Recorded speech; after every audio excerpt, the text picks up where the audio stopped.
புத்திசாலி நரி மற்றும் முட்டாள் ஆடு. ஒரு சிறுகதை. ஒரு கடும் வெயிலான நாளில் தாகமாக இருந்த ஒரு நரி காட்டில் அலைந்தது. தண்ணீர் தேடி சுற்றி கொண்டிருந்த போது அது தவறி ஒரு ஆழமான கிணற்றில் விழுந்தது. கிணற்றின் சுவர் மிகவும் உயரமாக இருந்ததால் அது வெளியே வர முடியவில்லை. அப்போது ஒரு ஆடு அங்கு வந்தது. கிணற்றுக்குள் பார்த்து நரியை கண்டது. "நீ ஏன் கீழே இருக்கிறாய்?" என்று ஆடு கேட்டது.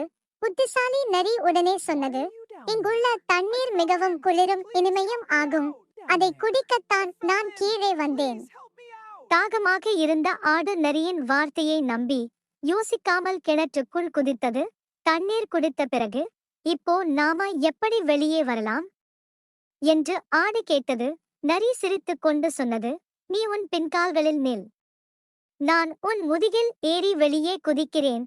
பிறகு உன்னை உதவுவேன்." ஆடு சம்மதித்தது. நரி அதன் முதுகில் ஏறி வெளியே குதித்தது. ஆனால் வெளியே வந்ததும் நரி திரும்பி பார்க்காமல் ஓடிவிட்டது.